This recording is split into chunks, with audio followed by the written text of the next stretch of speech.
Breaking news po mga kababayan, breaking news. Sigurado na pong impeach si VP Sara Duterte sa Kongreso. At ang nanguna pang pumirma nito mga kababayan, unang-una sa listahan sa pagperma ay walang iba kundi ang anak ni Ngagva na si Charis Pimpenko aka Sandro Marcos mga kababayan. Animal. Storm in the teacup. Unimportant. Anong makukuha ng sambayan ng Pilipino kung ipapa-impeach natin si VP Sara Duterte? Yan talaga ang budol ni Ngagva mga kababayan. Dahil ngayon, sigurado na pong impeach si VP Sara Duterte sa Kamara sa Kongreso mga kababayan. Dahil 153 na mga kababayan nakuha nilang boto. Lampas-lampas na sa minimum mga kababayan na 107 ang pumirma para ma-impeach si VP Sara Duterte at siguradong aarangkada na ito mga kababayan doon sa Senado. Oh, unimportant pa rin ba? Akala ba natin ayaw ipa-impeach sila mga kababayan? Dahil ang sabi, tiba-tiba daw ang mga buhaya ngayon mga kababayan. Ang tanong, saan sila kumukuha ng pondo?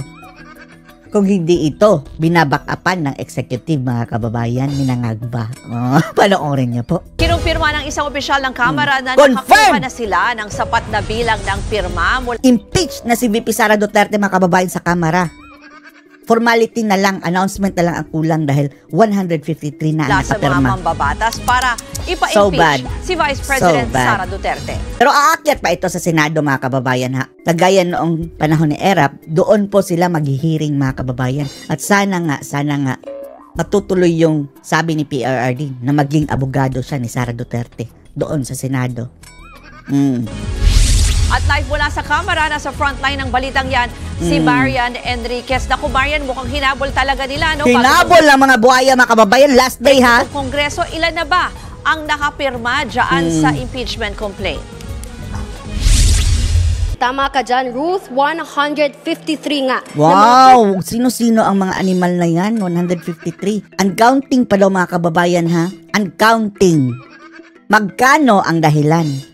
Kongresista na yung lumagda o pumirma dito sa ika-4 na impeachment complaint laban kay Vice President Sara Duterte. Tinuloy talaga nilang kanilang plano, no? Kinumpirma yan mismo ni House Secretary General Reginald Velasco. Nabuhayan ng loob si Reginald, yung matamlay mga kababayan. Pasado alas 10 nga kaninang umaga, nakita natin ang sunod-sunod na dumating ang mga kongresista para sa isang caucus. Ang laki ng ngiti mga kababayan, no? Oh, ito mga kongresista. Magkano ang dahilan kaya, no? Yan ay sa gitna ng mainit na usapin tungkol sa impeachment laban kay Vice President Sara Duterte. Pero si Sara pa talaga ang pina-impeach. Oh, ang tataba na mga kababayan, ano? Kaninang umaga, bago sila pumasok nga doon sa meeting, walang nagkukumpirma, hindi raw nila alam kung ano yung agenda o pag-uusapan. Medyo vague daw kasi umalabo yung kanilang mga natanggap na kongresista pa to? mensahe o imbitasyon kahapon. Pero nung nakausap nga natin si House Deputy Minority Leader at ACT Teachers Party List Representative Franz Castro. Wow, tuwang-tuwa si Francine mga kababayan dahil success na ang kanilang maitim na plano simulat sa pool pa lang. Sinabi niya, bagamat hindi raw siya invited, may natanggap daw siyang impormasyon. Happy-happy mga kababayan. Ito ang dapat mauna matanggal dyan, no? Dahil convicted criminal block na sinasabing pag-uusapan nga ang impeachment at magkakapirmahan na. Ayon kay Secretary General Reginald Velasco, ito yung ika-4 o 4th impeachment complaint. Ito yung bago para nga doon sa napapasa nila. Ito na pala yung bago mga kababayan na inaantay nila. Hapon, kung isasalang na nga sa plenaryo, nasa 7 o 7 raw yung articles of impeachment. Ruth? So yung binabanggit mo, bago yan, no? Kasi 4th impeachment na yan. So apparently mga kababayan, mayroon palang pang-4 talaga.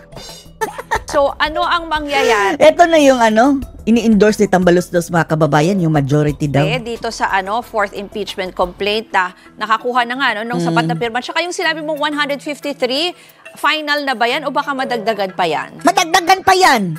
Magkano ang dahilan? Yes, Ruth, kanina yung kinumpirma nga ni Sec Gen Reginald Velasco yung 153. Grabe no mga kababayan, no? Mga bulok na talaga itong mga kongresista, mga kababayan, no? Sana nga, no, natuloy yung sanabi ni VP Sara na nung nagsona, na designated survivor siya, na baka kung matamaan sila ng bulalakaw dyan, ubos ng mga buhayang iyan. Tapos din ang problema ng ating bansa, mga kababayan. Going pa, yung pagpapapirma. So what we hear Ongoing na doon sa pa, mga sources natin, they've got aabot pa yan ng 200 plus mga kababayan.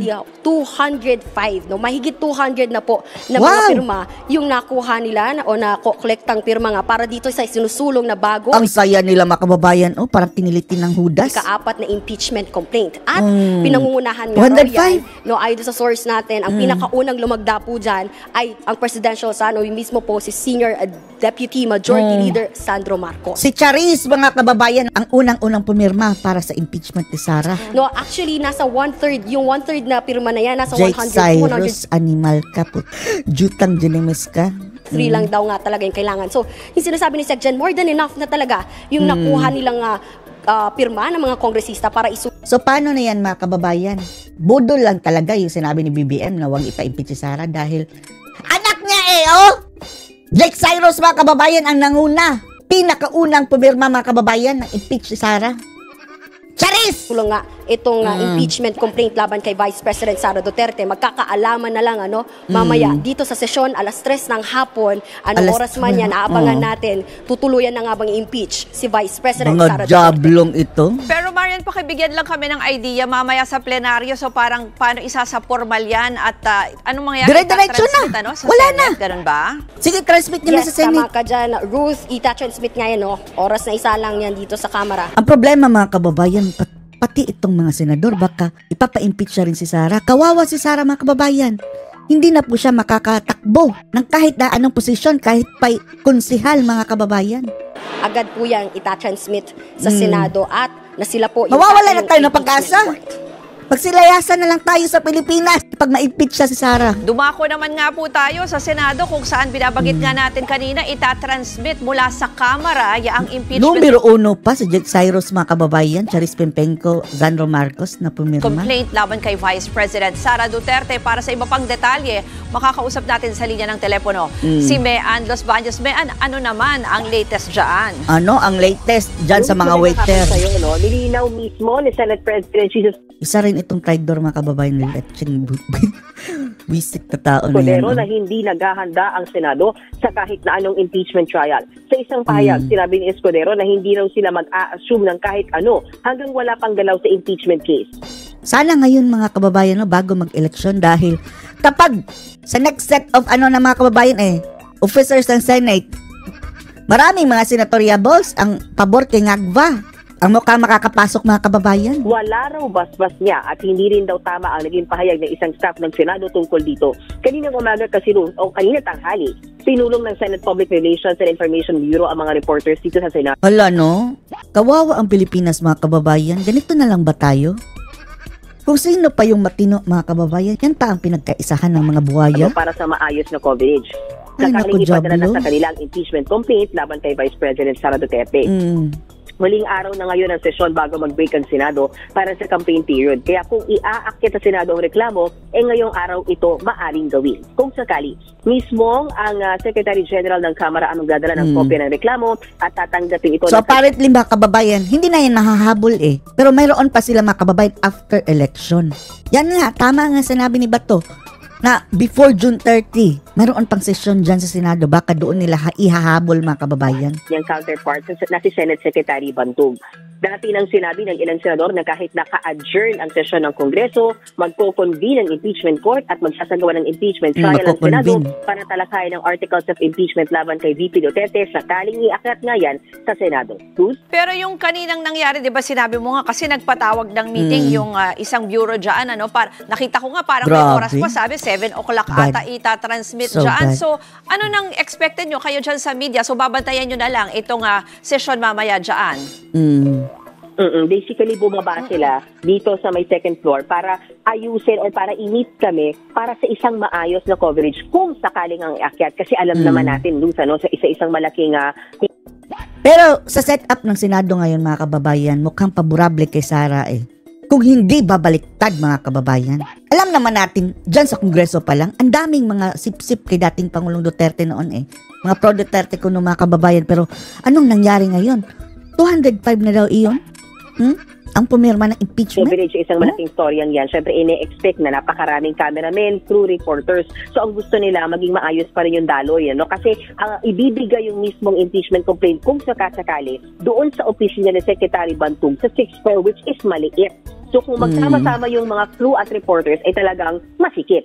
So, ang mangyayari niya, Luz, kung sakaling iakyat mamaya, walang papayagang medyang makalapit sa Office of Secretary Bantog, pero magkakaroon ng live streaming ang Senado at ang mga reporters ay dito lamang sa second floor, maghihintay kami para maka-interview ng mga senador. Parang ang sinasabi, bale, ni SP Cheese, parang napangunahan, yung posibleng mangyari ngayon. At ang sinasabi nyo naman dyan, kasi ang pinaghahandaan din yung coverage. Pero, binanggit mo na nga rin, Mayan, kahit naka-adjourn, ay magpapatuloy itong... ano kaya ang kanilang main reason, mga kababayan, para ipa-impeach si Sara, no? Confidential fund? Hello? Wala pang ang final report ang COA dyan. Yung pagbabanta na pupugutan ng ulo si Nagva at ipapatiklo yung 3 ugok, mga kababayan, na hari-harian ngayon dyan. For what?